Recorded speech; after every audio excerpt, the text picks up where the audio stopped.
Good morning, everyone. Thank you for joining us. My name is Danielle Coco, and I'm the Marketing and Communications Director at SESTA. We are excited to hear about Kenya today. With us is the team from Zircom. We have Richard Zerba, who is based in South Africa and is the principal at Zircom. He's joining us from Romania today, though. And Faith Hi, everybody. Okalet and Charles Kabuchi, who are both based in Kenya.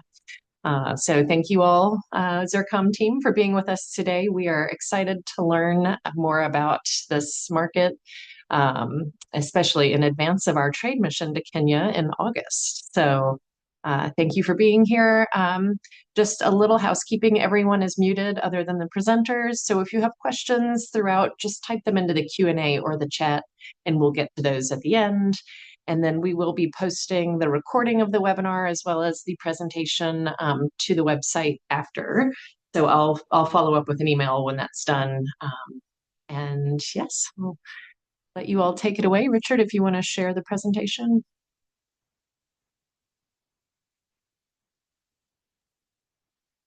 Thanks, Danielle. I'm just trying to get my way through this here.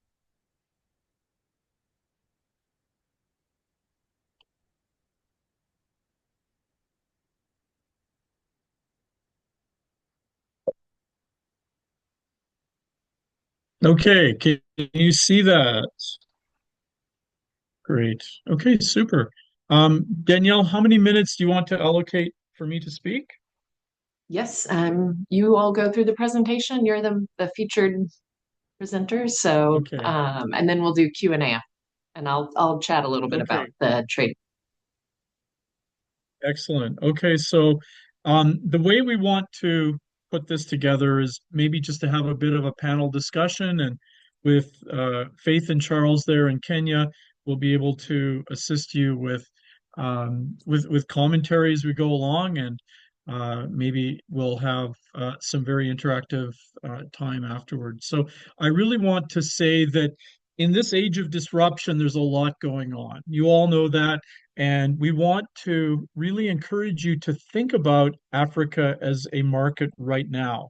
Africa is not a market that is going to get a lot of attention, and that is a good thing because the markets that are getting attention are in the midst of big trade wars right now, as we know, particularly Canada, Mexico, European Union, China. Of course, China is the one that's being hit the hardest.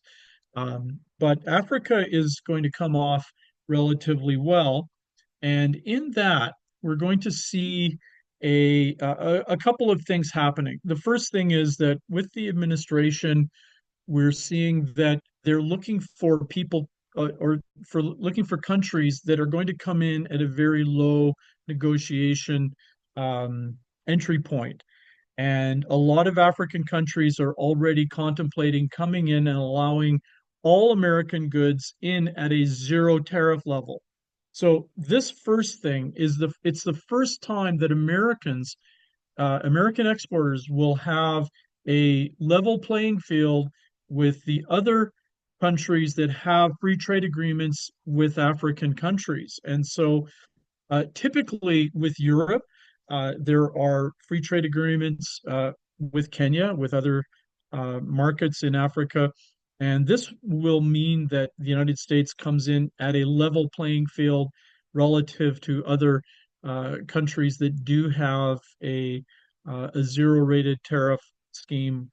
The other thing is that at the end of all of this, the process that the administration is going through, they're trying to uh, turn the whole world into a less risky political environment. And you might think, well, that's crazy because look at all the stuff that happened all at once. And yeah, that's true. But if the Russia-Ukraine war can be resolved, if the issues in the Middle East can be resolved, if tension between China and Taiwan can be resolved all at the same time, and if the tariff issues become resolved within a few months, we're going to see the dollar come into a position of a lot weaker position, and this is what the world is driving toward. If you've seen the exchange rate today, it hit $1.11 and a half cents to the euro. We haven't seen the dollar that low against the euro in many months. And so we're looking at the first thing is the entry point in tariffs is going to be of great benefit. The next thing is that a lower dollar is going to be helping American exporters. So go for the markets that are going to be affected by those two things. And you're going to be looking at winning markets. And it looks like Kenya is going to be one of them, which we're excited to bring to you today. So just as a talking point, yes, there's a lot of disruption in the world, but companies that move in an age of disruption are going to be the ones that succeed and in the long run because they have formulated relationships and things to help them when things get a little more steady, a little more stable.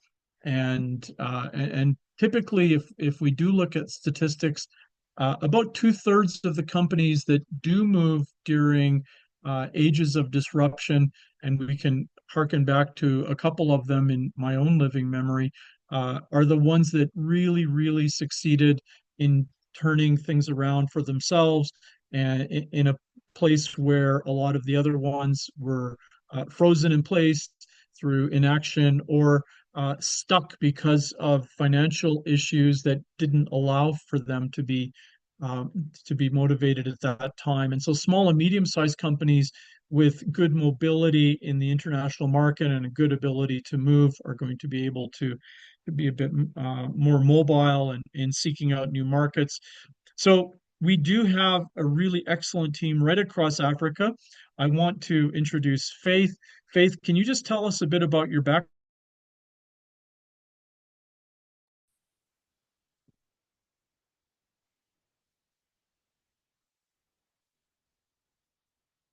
Faith, go ahead. Hi, can you hear me? Yes. Thanks, Richard. My name is Faith Okalet. I've been with Zircom for about 10 years now, and I am the SRTG manager. And it's a privilege to be here today. I have a background in project management, and I'm based in Nairobi, Kenya, and looking forward to having this discussion and seeing some of you later this year in Kenya. Thanks, Faith. Charles, do you want to make an introduction? Yeah, hi everyone. Glad to be here. My name is Charles Kibuchi. I've been with Zurcom for about 6 years now. So my core responsibilities in our company is I do project management, planning and coordination of projects from the start to the end. Been with the company for about 6 years. Sectors that I've worked on are food and feed ingredients. I've done pharmaceutical and pharmaceutical equipment, agri-tech, and many other sectors. Really happy to be here and looking forward to seeing you guys at the end of the year. Great. Thanks very much, Charles. So we do have a very experienced team right across Africa, and we really want to be able to share that expertise with you during this meeting and also when you do your market discoveries across the globe. Think of us. We've got a decently sized market. Interestingly enough, if you're not aware, Africa does have presently over 1.5 billion people living on the continent. By the end of this century, Africa will have over 40% of the world's total population. So we presently look at about 19 or 20% of the world's population, but increasingly, as the rest of the world looks to be shrinking in population, we're seeing that Africa is growing. And interestingly enough, Africa is not just growing quickly in terms of its demographics, it's also growing very quickly in terms of the overall economic growth. And we can see that of the top 20 country markets, 12 of them are in Africa, but interestingly, five of them are in East Africa. And we don't see Kenya on this list in 2024, but I know that it probably should be on the 2025 list, but you can see that the Kenya is also a very strong growth provider. What is the growth figure right now in Kenya, Faith and Charles? Do you know approximately? It's growing at about 5 to 6%. That's the GDP Hmm. rate. And it's Right. hopefully getting to 6 to 7 maybe by 2030. Yeah. So Kenya is a country that is moving very quickly, and just to give you some overall indication, if your country market is growing at 7% a year, it will double in a decade. And so we're seeing very fast growth right across the African continent. This is just to give you an indication of average growth in different regions across Africa, and you can see that even in East Africa is doing relatively well, but it is growing the fastest of all of the African regions. And interestingly enough, if you look at relatively large regional markets, East Africa is growing as one of the fastest markets in the world. So Kenya being the key distribution hub for East Africa is a really big part of this growth, and it is an example in economic growth really to the rest of the world in terms of how it's been creating new wealth. Of course, emerging markets often have emerging market issues that are tied with them, but Kenya has navigated this and established itself as a real powerhouse in growth. And this is just um, another diagram that explains some of the growth in the region, and that East Africa's been doing very well since the COVID years. It's come out of there very fast and doing well right across a whole range of industries. So let's get back to the demographics. If you look at where the world populations are growing, you'll see them in red, and that means Africa.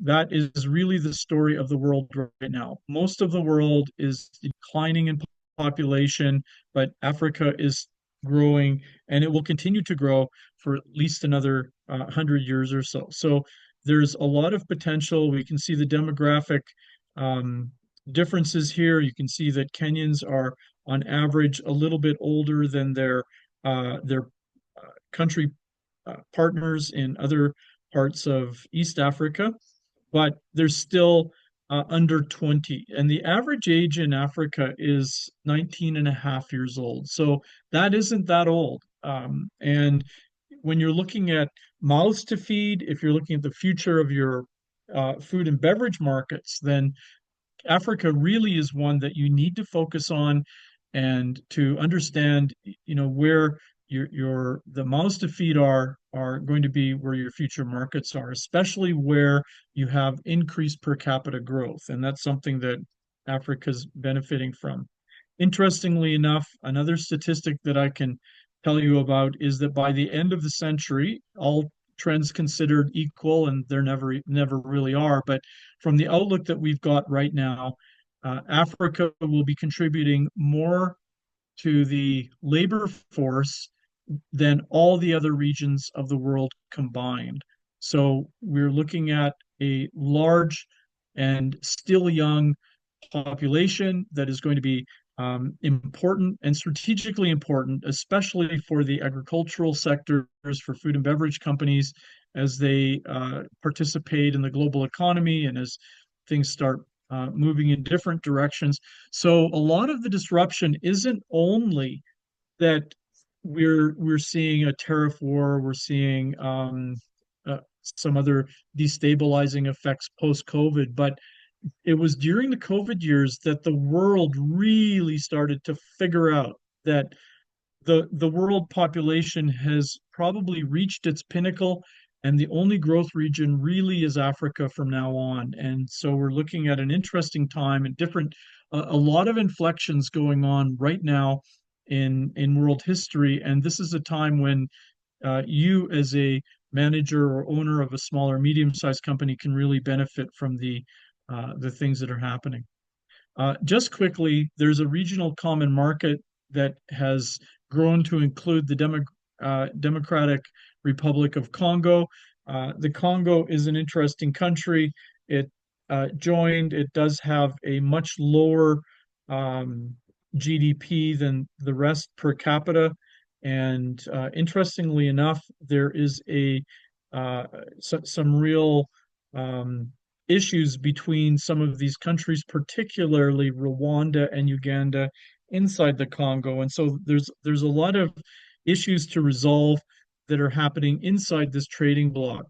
And so maybe Faith or Charles, if you could quickly tell the group, uh, tell us about Kenya's part in being a distribution hub for this region.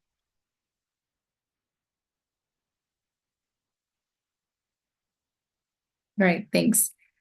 Yeah, so as you can see, Kenya is strategically located. So compared to, I don't know if Richard would be able to move his cursor a bit, but compared to Uganda, or Burundi, which are the countries there in the middle, Kenya, is on the coastline. And so it's one of the major ports on the continent.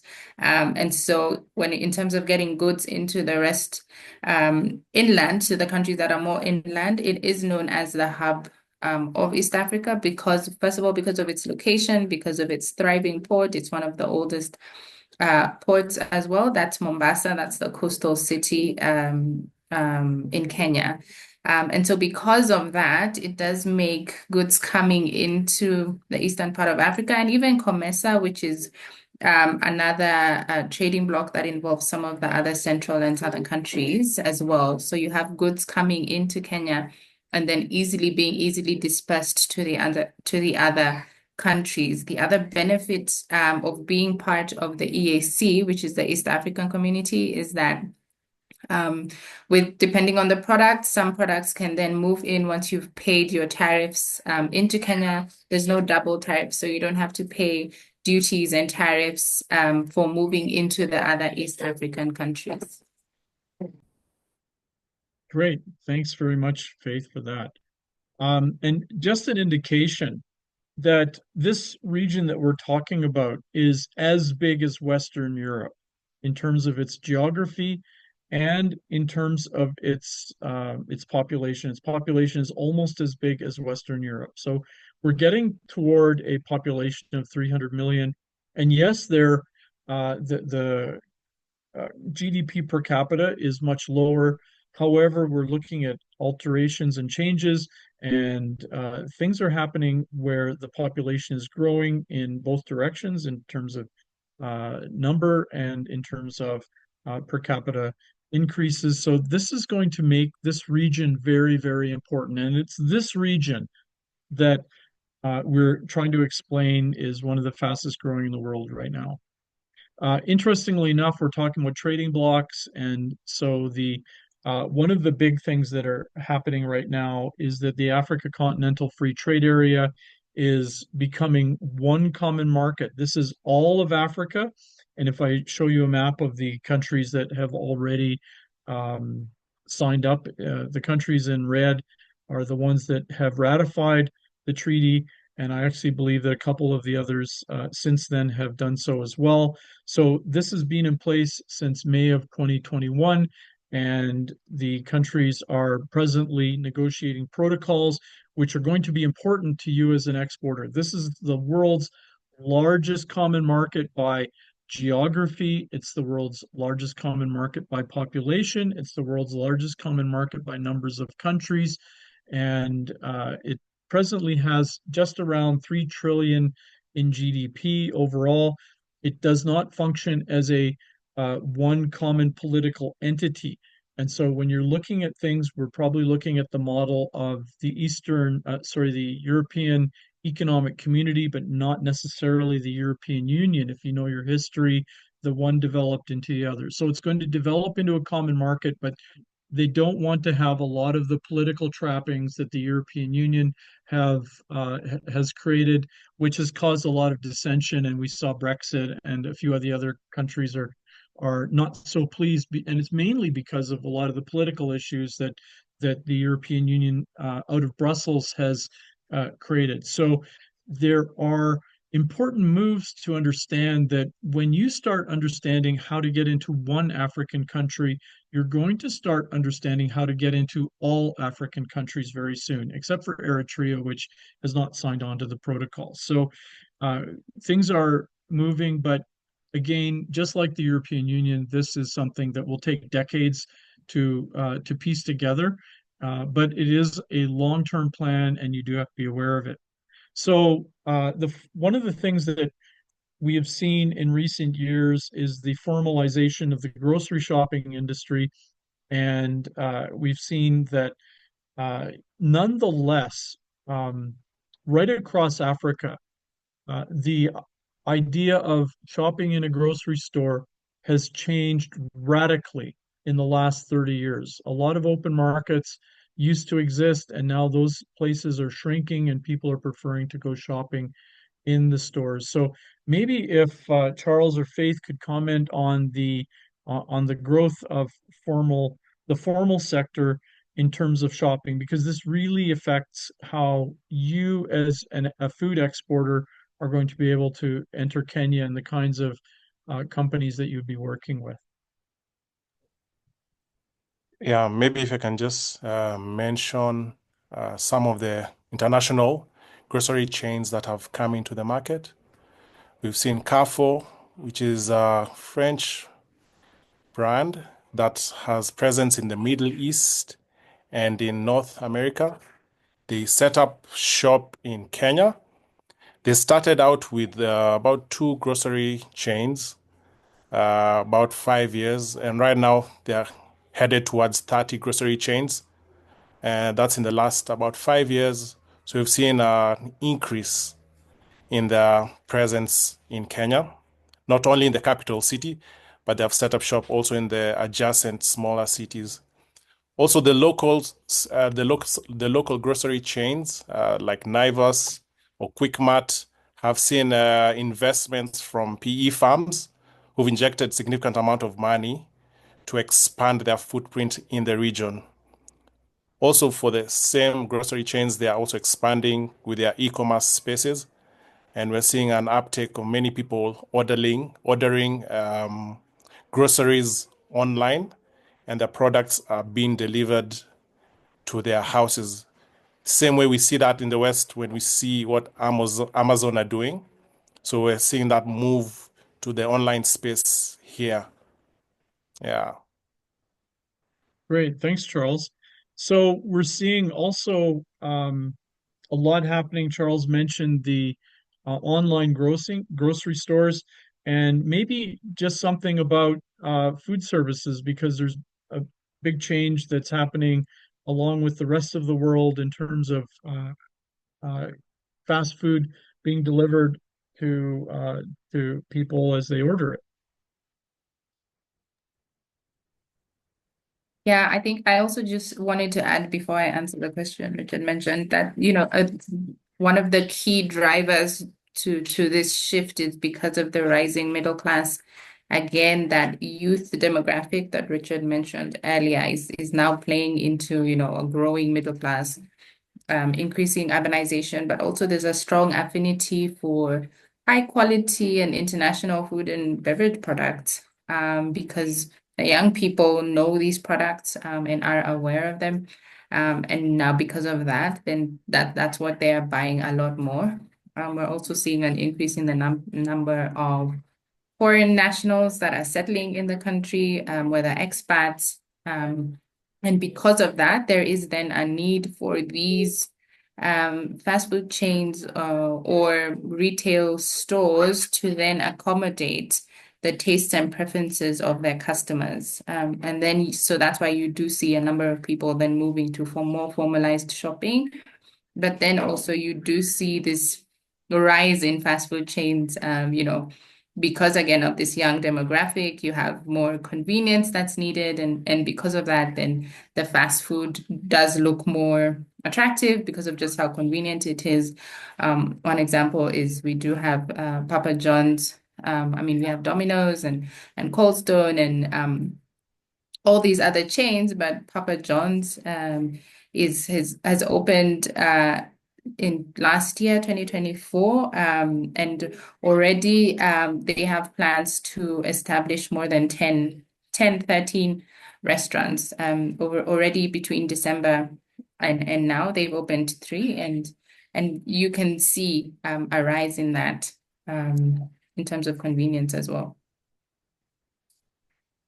That's right. So we're seeing all of the same developments in a different way with a different timing that we've seen in the United States. And this is an interesting thing because, uh, you know, Africa in general, although they are a very adoptive market, they're very adaptive as well. And so they take the concepts sometimes and will alter them to fit their own requirements. And this is something that every market does. But typically, we are seeing a lot of very fast uptake in some of the online ordering, whether it's for groceries or fast food deliveries. The food services industry is growing very quickly, along with a very strong tourism sector, which is also interesting. So we're seeing both the domestic population and the international tourism growing very quickly right across Africa, and Kenya is no exception. There's a lot of interest in Kenya from foreign people coming in to visit and enjoy the country. So everything is moving quickly all together and becoming more systematic in its delivery. I was just in Malawi, and Malawi is one of the 10 poorest countries in the world if you look at statistics. But if you want to get a very good delivered food, you go online and you order it, and it's in your hands within about 35 minutes, just like it would be in the United States. And so you can see that Africa is altering very quickly, even in the smaller cities of Kenya, as they indicated, we're seeing big changes. So as you come in, look for a sophistication that is varied according to what you would expect in the United States, but along the same lines, which is really an interesting way to look at it. Just very quickly, maybe Faith or Charles, if you want to comment on halal requirements around the Eastern Africa community, maybe you can just give us a couple of comments for companies that might be interested in that question.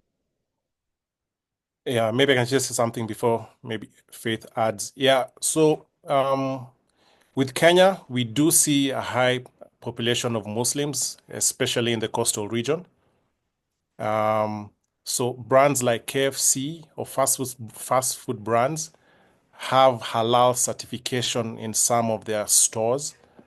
We also see that with products sold in the store. Some of the products have a halal sticker or halal certification. This is primarily for the Muslim communities who are very sensitive to this. So it's a trend we see in some products across the country. So it's something to watch out for companies that are selling in the market. Great. Thanks, Charles. And the next thing is the ability to deliver through cold chain logistics. And we can see that in East Africa, that Kenya really does have a more electrified grid system that is right pervasive right out into the smaller cities as well. And this is one thing that does make it more of a hub for food delivery, particularly things that require cold storage for frozen and foods that do require an electrified grid. It's important to understand how Kenya is situated, and this map really tells you a lot because Kenya is well organized according to its electrical grid and cold chain requirements. So I'm going to move ahead. So Charles and Faith, tell us about Swahili. Tell us about English. Give us a few words in Swahili that we need to know But tell us too about English in Kenya and doing meetings with the English language.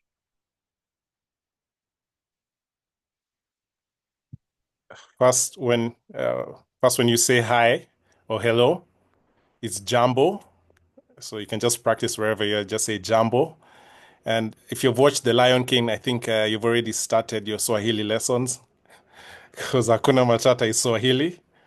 Yeah, but Kenya is predominantly speaks two languages, English and Swahili. Yes, we have other dialects, but those are the predominant languages.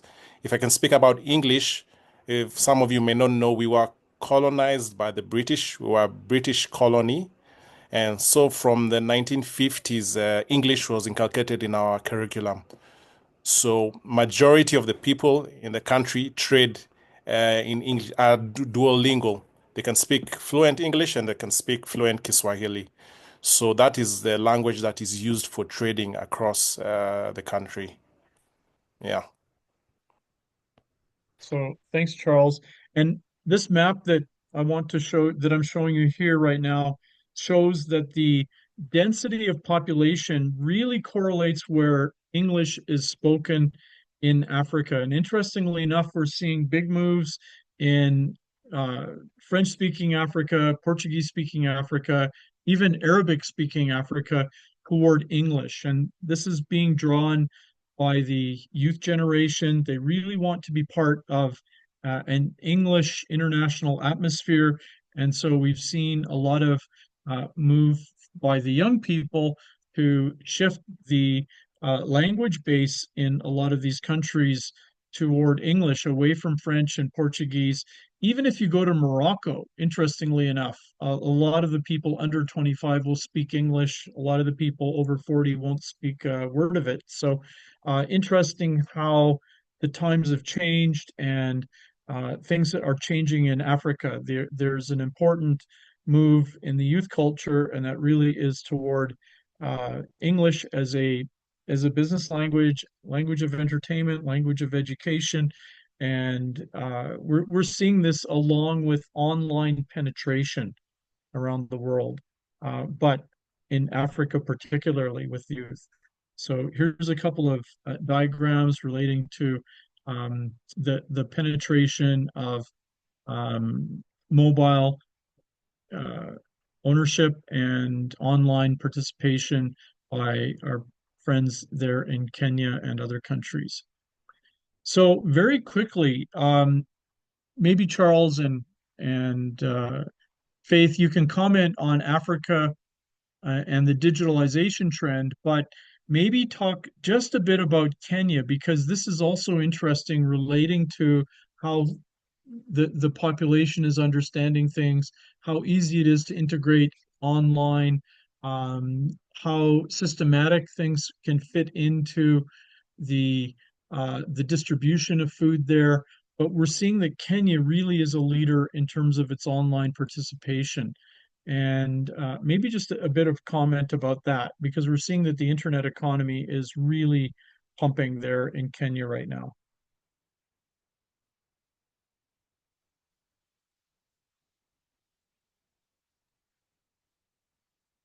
I thought Charles was going to answer that one.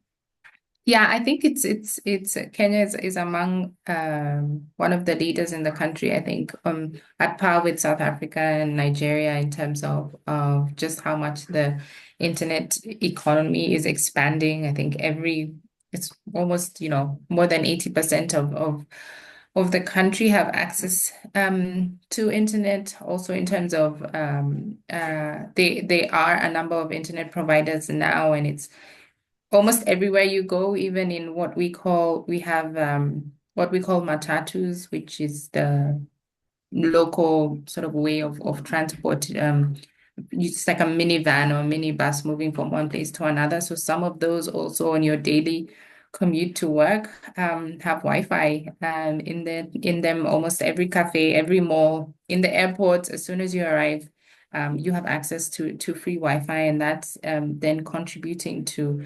expansion, not only of in terms of how we've talked about how you can use the internet in terms of convenience and service, but then it's also trickling down into industries like the food sector, and how we can access food and beverage products as well. Mhm. Great. And so we're seeing that the online economy is going to be worth about 51 billion estimated by the year 2025 by this one consulting company. So this is an important aspect of Kenya. It is radically transforming into an online accessible country, and a big proportion of its economy is dependent and accessible through online penetration. And that's something that every distributor does understand in Kenya, but it's something that you as an exporter will also have to understand. Just quickly, there is a thought and reservation about Africa that there is a relatively high amount of corruption there. But if you look at the youth and the youth culture, we see that there is a big um, negative opinion of corruption in the country. And this actually goes for all of sub-Saharan Africa. We're seeing big changes in how the youth is doing business and how they want to do business. It's less based on elitism and relationship building, but more on merit and what you can do technically to support your client. And corruption really has no place in that. And so we've seen, even inside Kenya, we've seen protests against corruption uh, fairly regularly. And we know that the youth are really the driving force behind that. And interestingly enough, when the youth makes up the general population of the voting population, it makes an important aspect of how the country is changing in terms of its business norms. And this is something that, although there may be a perception of corruption, I believe that Africa has really turned the corner in terms of that. And you will be able to find really good business partners that are not interested in working in any type of corruption. And we thought that we would bring that to your attention. So maybe we also need to point out whether, what kind of um, a perception American business or what people think of the United States, but particularly amongst the young people. Interestingly enough, this was taken a couple of years ago, but out of almost 5,500 young people aged 18 to 24, they perceive the US and China as being relatively equal in terms of being a positive or a negative influence. But if they were asked whether they would be able to travel to the United States or China, what would be the response? Charles, I'm going to let you answer that. Sorry, just repeat the question again. You broke off slightly. Okay, so we see that in this study, the U.S. and China appeared to be equal in terms of being a positive influence on Africa, relatively speaking. But if a young person was typically asked whether they were given an invitation to China or the United States, which one would they accept first? Oh, 100% the US. 100% the US. I think one of the things that the US was a large exporter of is movies and films. And Kenyans have grown up watching that. Most of their heroes are from the US. And movie heroes that, so to speak, are from the US. We've also seen a large number of people applying for visas to go to the US to study. One of the largest population of Kenyans outside of Kenya is the United States of America.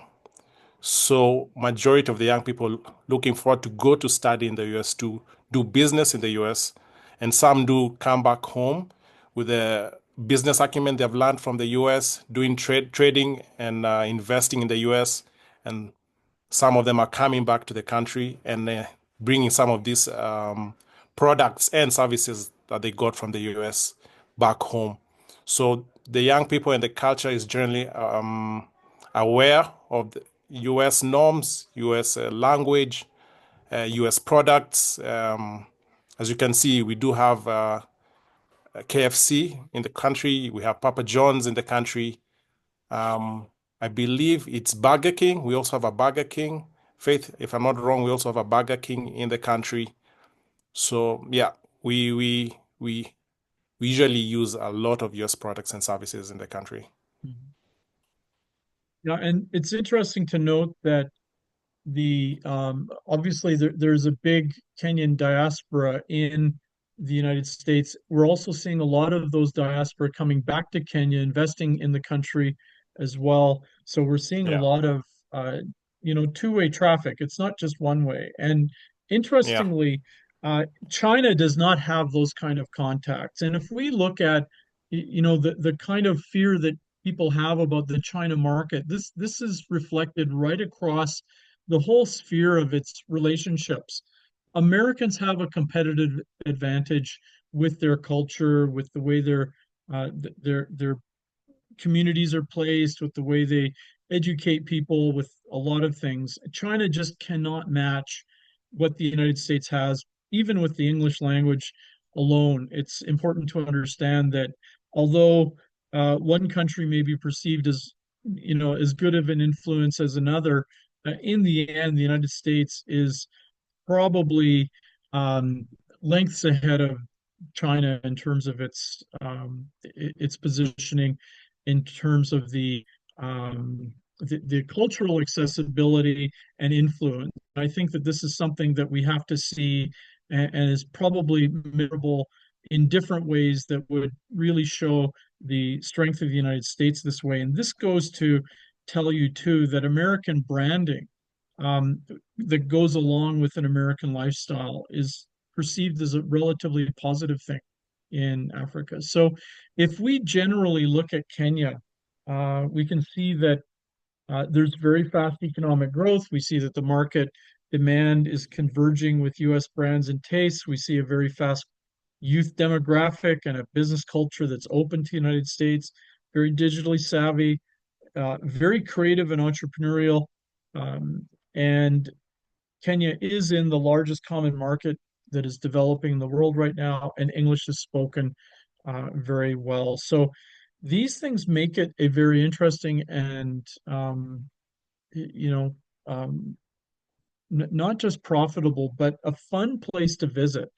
Every time I've gone to visit Kenya, I've had a good time, and it's got a lot of very interesting places to enjoy yourself. You have a beautiful beaches on the Indian Ocean. You've got safaris. You've got inland cultural activities. So there's a lot to be said for Kenya in terms of its what it can offer in terms of the enjoyment of a market visit. And I just wanted to also bring that to your attention, because if you do come in on this trade mission, I would really highly recommend that either before or after your visit that you take some time and spend a few days just enjoying yourself in Kenya. One thing that's important is that when you enjoy a market, you'll revisit that market.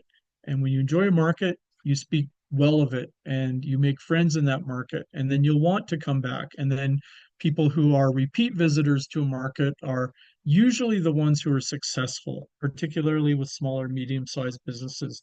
So don't disregard going in there early, doing some time in one of the national parks or at the beach there, and having a really uh, interesting time that's going to be able to give you some talking points with the people that you're going to be visiting, because there's nothing better than talking up a country when you're in that country. And that really helps your sales pitch. It's going to help you to understand the country a little bit better from the perspective of just getting around and being part of the discussions that you will have with your counterparts there. So here's just a few statistics. I'm not going to read them, but it's an important country in East Africa, and we're going to open it up for market questions right now for Faith and Charles and myself in general. I think that we're really looking forward to having a lot of visitors. And once more, I'd like to remind you that this is a good time for Africa, for American exporters to look at Africa, because the other big countries that are typically open for business are not, the door is only half open. And in Africa, we're seeing that, uh, the countries that are moving ahead are telling the administration, look, we're willing to talk right now, and we want to move things along very quickly. And that is going to move to benefit your companies coming into Africa. By the end of this year, I can see the euro being at maybe $1.30 US to €1, and that will mean that the local currencies will also have an effect, and we'll see that there will be better buying power for American dollar price goods. And on the other hand, we're looking at tariffs probably being lower across most of Africa for American products to enter. And so these two things combined make for a very strong benefit on the numbers. But the things that we spoke about, all of those soft issues, make for a very interesting entry point into Kenya, which is a good friend of the United States. So let's put that in place, and particularly a good friend of Americans. Person to person, you will not find many countries that are um, as really friendly toward Americans as you will find in East Africa and Kenya particularly. So I'll just close with that, but maybe Danielle, if you want to moderate any questions, and I'll let Faith and Charles maybe quickly discuss some of the points about the mission itself, and Danielle as well. But thank you for your time, everyone. Thank you, Richard. Yes, so before we jump into the Q&A, we do have a few questions. I quickly wanted to chat about um, the trade mission that we have going to Kenya, which is going to be in August. We still have a few spots available for it. It is August 11th to the 13th. And yes, Faith and Charles will be the ones there and really implementing this event. So I'll let them speak more about it. But from SUSTA's perspective, it is a $600 participation fee. And included in that will be, the one-on-one meetings. So we'll do pre-arranged meetings between buyers and yourself. There will be a market briefing as well as a guided retail tour. So you'll go see the groceries and the different retail outlets. Where your products could be. And, it's a great way to do firsthand research in a country. And we also, for that $600 fee, we pay for one person's hotel for the trade mission. So it's a really affordable way to explore the market. And, our companies that do these trade missions really speak highly of them. And so I think if Kenya is a market you've identified as a good prospect, please look at it. But I'll let Faith and Charles weigh in if you want to add anything about that. No, I think you covered all the points. Something that we sometimes do differently. If you've ever been on any of these trade missions, maybe in another region or market, we prefer going to the buyers to have the one-on-one meetings. You may have had a trade mission in the past where they come to the hotel that you're staying at, and you sort of do maybe a speed dating, having the buyers move from one table to the next. But when you come on this side, we prefer having you go out. The opportunity, one, to see the country, to see the city, another opportunity to see the buyer, see their locations, look at their premise, and also get to know what they're about. It also gives some credibility as well to the buyers that you're meeting with. So that's something that maybe some of you have experienced. Maybe if you've been to Southeast Asia, where I know they do something similar, or maybe of the South American markets. So that's just the only thing that I wanted to add that, may be different from one of the trade missions that you've done in the past. Neat. Yeah. It's a great way to see the country and really get to know the buyer, because it's with export relationships, you have to feel comfortable with them and they have to feel comfortable with you. And I think seeing their place of business, their operation is probably a good step in that relationship development. Yeah. Okay, great. Let's get started. The first question from Ray, are there good opportunities for dietary supplements in Kenya, particularly for US brands? And is the sanitary registration process fairly manageable? There's a second part to that question, but we'll start with that. Okay. Thanks for the question. I'll be interested to know what kind of supplements, but because we did talk about the young population, the growing middle class, who are more health conscious and also more aware of US brands. So it's a sector that's increasing. I will say there is a bit of competition there. The regulatory process, so the tariff you'd be looking at, I don't know if you wanted an exact figure, but the duty is about 25%. And then you have to add like a 16% for the VAT. And then there's also an excise duty. And then there's an import declaration fee. And we can send you a breakdown of the duties. But if you're working with an importer, they should be in a position to be able to get the health clearance that you need in terms of the sanitary and regulatory process that you need. And also the product would need to be registered, but that would be done by the importer. So it wouldn't be on you as the manufacturer. But there's obviously sort of the certifications that they look to you as a manufacturer having. And again, we can be able to share that with you. So it's a growing market. I think the duty might be on the higher side depending on which other markets you have been exporting to, but we can also send you a breakdown of the tariffs and duties that are on dietary supplements. But I think it's a sector that's growing. And you will be able to find partners. Yeah, and just to add one more thing, I think as Faith said, there's a young population in the country, but also there are middle class population that's also growing. So what we are seeing in the market is there's an increase in disposable income, and coupled with the health conscious nature, and also we have seen the increase in some of these diseases that we are seeing across the country, across the world, cancer, high blood pressure. So we are seeing a move towards supplementing your diet. So in terms of opportunity, yes, there is opportunity, but we need to look at what kind of supplements are you bringing to the market. We also need to look at what other supplements, what other companies and what other supplements are being brought into the market and from which country, and where your price point is in comparison to the other products from Europe and South Africa, and to see if you're a premium or entry product or mid-range product, and where your price point is.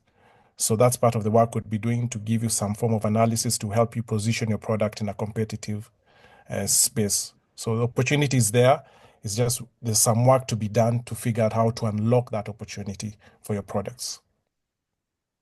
That makes sense. Thank you. Okay, moving into more of the food space, what does the condiment market look like? And are Italian flavors in demand? Yeah, absolutely. It is the condiment market, I think is a mix of local and Italian. I think just also because of the proximity in terms of Europe and coming into Kenya. So we have a majority of the condiments that we do see are, local Italian, and then we do have the American sauces as well. So it is definitely a market that is growing. You did ask about figures.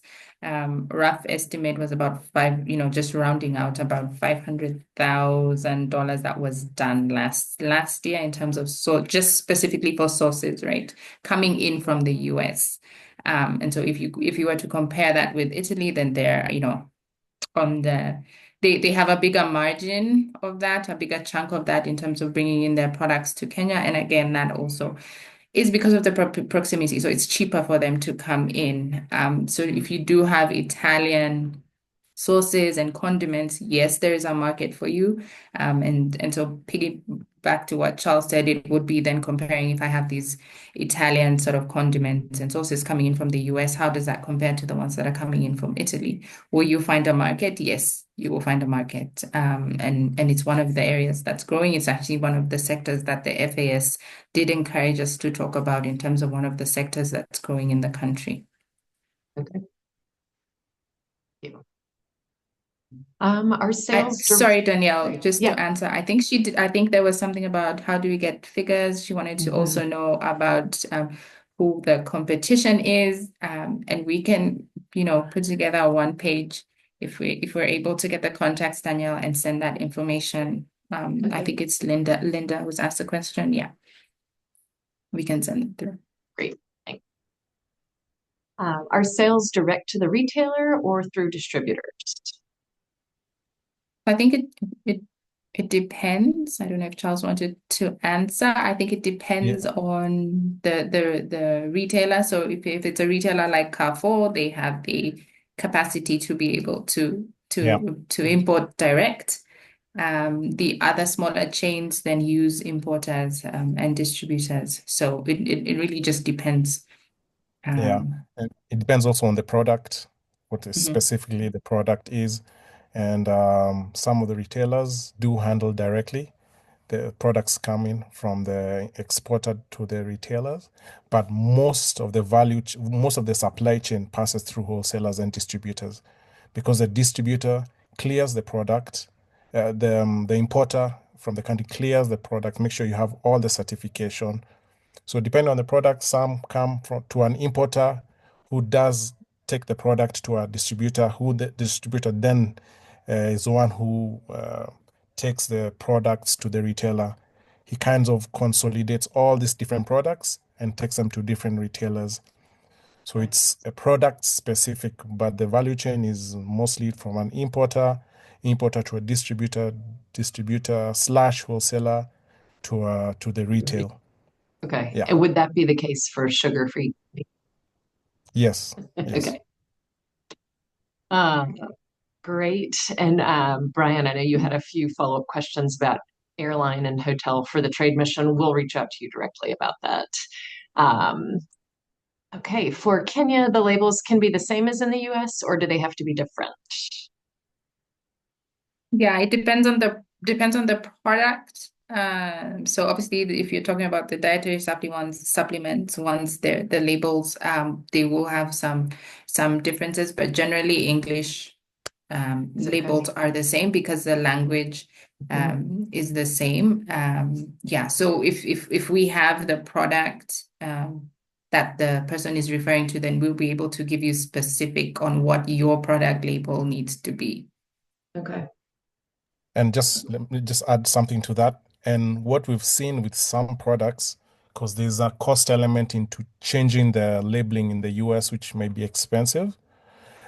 We've seen some products, the Kenyan Kenya Revenue Authority, or the Faith, I forget the association, KEBS. Bureau, yeah, the KEBS. Kenya Bureau of Standards. What they allow you to do is stick a sticker on top if you want to add just additional information, so that the company is not experiencing extra costs. So a simple sticker, and the importer or the distributor would be able to advise and guide you on some of the ways to do that, so that the exporter from the US isn't incurring an expense in that regard. So the distributor could actually help doing that here, which is cheaper than doing it in the US. Sure. Yeah. So the importer also, if, based on their discussions, can stick on behalf of the manufacturer. Yeah. Okay. Good.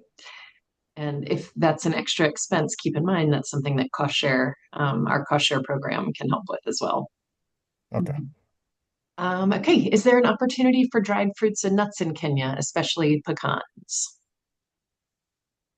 There is an opportunity for dried fruits. Pecans, I mean, I think it's a niche market. It would probably be one of the health sort of Healthy You. It's a store called Healthy You, and they do a lot of the what we would call specialty. Nuts might not be, pecans here would be classified in a different, not the average fruit and nuts. So it would be classified as a specialty high-end product, high-end nut, and so it would be in a different category. So I think it's a very niche product. Very few people eat it, consume it, know about it. So I think it's a very small market. There is a lot more opportunity in the northern part of Africa for the dried fruit and nuts. Okay, good to know. Our products are all organic, ground grown, and I'm wondering if Kenya, if they buy canned fruits and vegetables. Yeah, absolutely. Charles, I don't know if you wanted to. No, go ahead. Maybe what I can share about Kenya when it comes to fruit. We do grow a lot of fruit locally, so that's something we need to be aware of. So yes, we do see canned fruits and vegetables in the market, but we also need to know about the market holistically. That we are the equator. We do grow a lot of fruits. We do grow a lot of vegetables, but we do see canned fruits being bought. I don't have more information about how the sector looks, but overall, the market is something we need to watch out for and get some more data on that. But I don't know if Faith has something to add. Yeah, I was going to say it's another niche small market also depending on what the canned fruit is. I would say there is more opportunity for canned fruit as opposed to canned vegetables. People eat a lot more canned fruits than they do canned vegetables. So if you are looking at which one, I think the canned fruit would be a better one. But again, it's another small niche market. Okay.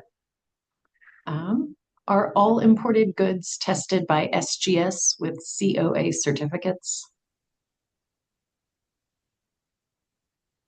Yeah, not all, majority of that. So it's not just I wanted to see the question.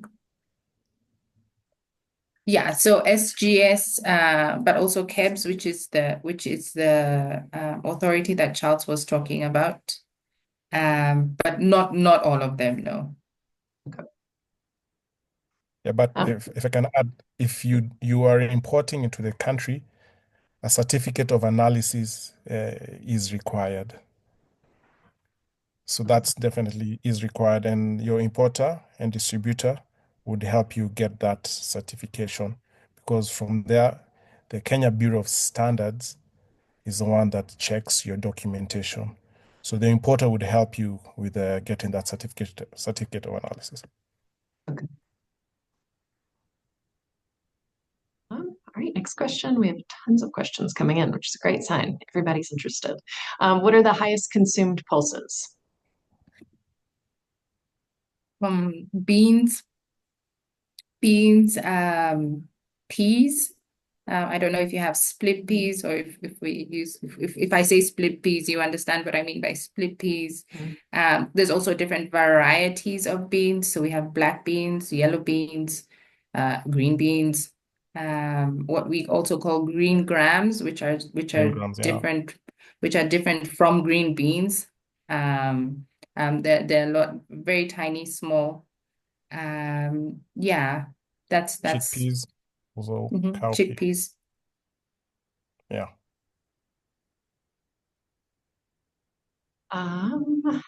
Another label question. Do you need to place importer information on a sticker?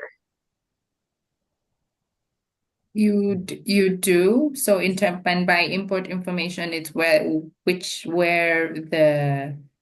the who the importer is. So it would, obviously the label will have it's manufactured by and then say US company, and then the import information would be that it was imported by the specific importer, and it would just give is that the question? It would just give the sort of contact information of the importer. And again, that's another sticker that we've seen added on to imported products.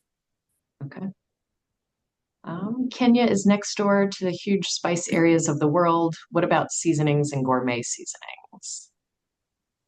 Yeah. So a lot of that is influenced by, the Indian and Asian market.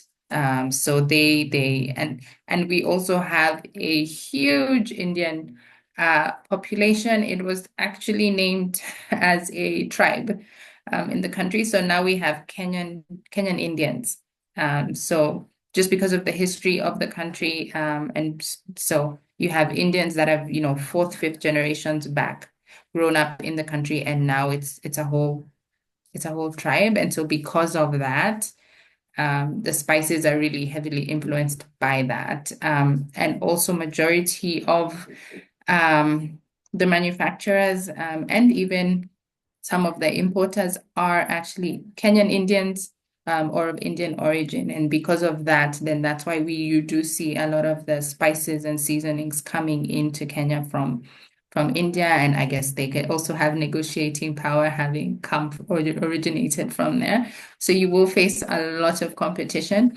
There are some spices, like your jerk seasoning or your garlic salts, or there's the Creole seasoning. So that sort of influence that we are seeing coming into the Kenyan market. So if it's a spice that is, and a flavor that is not in competition with the Asian flavors, so your garam, your masalas, then there's opportunity for US companies that do that. But then if it's similar to those, then you'll find that the competition is really stiff because the pricing that comes from there is very low. Okay. Yeah, that makes sense. Okay, we are over time, and I know we have more questions to answer. So when I email you all later today with the follow-up, I'm gonna include the link for the consultations with the team in Zircom. And I feel like some of these questions are also pretty specific to your product types. So it might be better, you get a more focused conversation Yeah. about that with the team. So I'm Yeah. sorry to cut everybody short. We actually have another webinar starting at 10:30 in about 20 minutes for the African market for wood and lumber. So we are going to sign off of this webinar and get that one started. Africa is obviously an interesting market right now. So thank you all for joining, and we look forward to continuing to answer these questions and hopefully see you in Kenya in August for the trade mission. I'll send that link as well, and let us know what questions you have. Thank you, Faith, Richard, and Charles. This was really informative, a great webinar. Thank Thanks, you. Thanks, everybody. everyone. Thank Thanks, you. Danielle. Bye. Thank you, everyone. Take care. Bye-bye. Bye-bye.